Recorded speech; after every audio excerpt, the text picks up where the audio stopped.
Hello, I'm Mark Price. I'd like to talk to you today about Christ and crisis. There was a burglar robbing a home one day, and it's the room is dark, he has a flashlight going, and he's stealing this and stealing that, preparing it to be taken, and all of a sudden he hears a voice. And the voice says, "Jesus is watching." And the burglar looks around, doesn't see anybody, so he starts to continue his stealing. And he hears the voice again, "Jesus is watching." And he takes his flashlight and he sees a parrot. And he says to the parrot, "Did you say that to me?" And the parrot says, "Yes."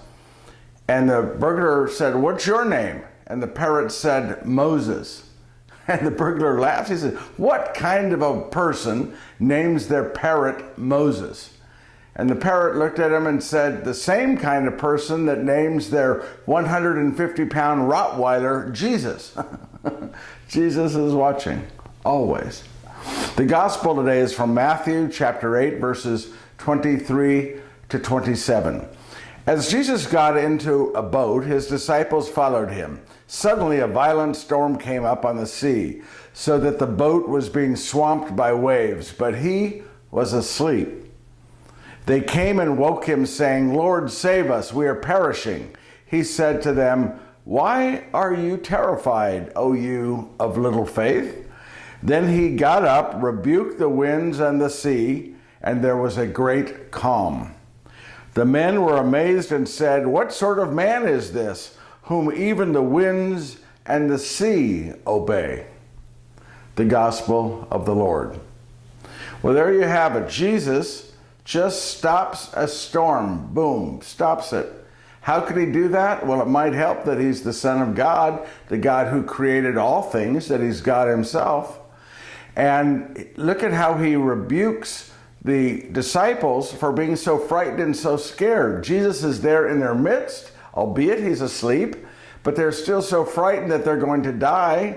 And then Jesus says to them, "O ye of little faith, if I am here in your heart, if I am with you, you should find peace in your life. You should find that calm that comes from your faith and your belief in me. I am always there for you. You may not see me, I may be asleep, but I am there with you always. Always in your mind and in your heart.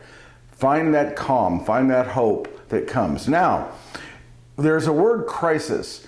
The word crisis, Albert Einstein said, means wherever there's a crisis, there's always an opportunity. And some people have said, I don't know, I don't speak Chinese, but that the Chinese word for crisis is two letters. One means calamity or catastrophe, and the other one means opportunity.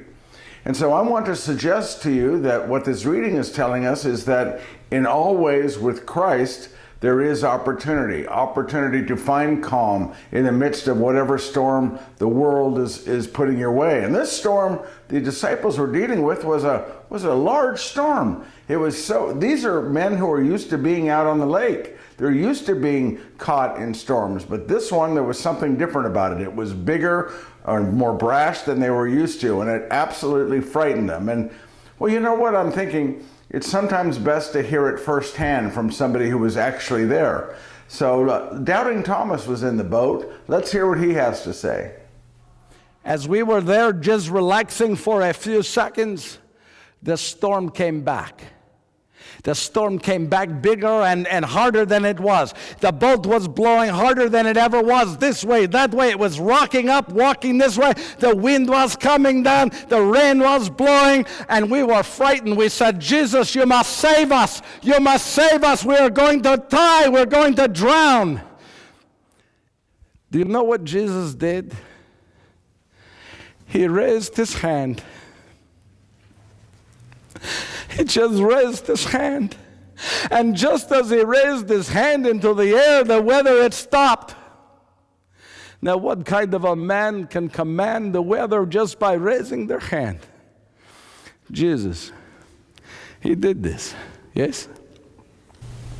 Well, there you have it. Thomas, firsthand knowledge right there in the boat. What it felt like and how amazed they were by Jesus just rebuking the storm, raising his hand, and the storm quelled. The storm stopped. That's what he can do for us in our lives, no matter the storm.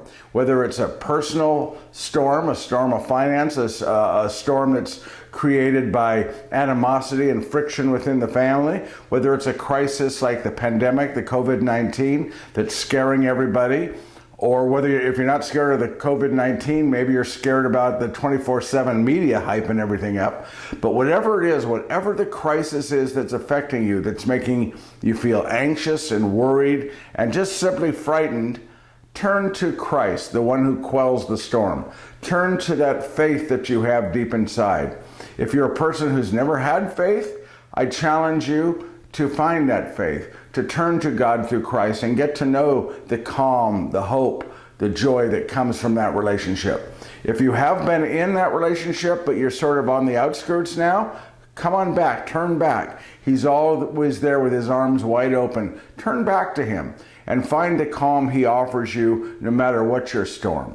And if you're in a great relationship with him, dig deeper, go deeper. He wants us to have the perfect relationship with him, just as he gives us the perfect calm, no matter how scared or how frightened we are. You see, that's what it's about when we embrace God through Christ. We are embracing the answers to the problems that exist in this world. That no matter what storm, no matter what thing comes our way that the world throws at us, that scares us, that frightens us, that makes us anxious and nervous, just turn back to Christ.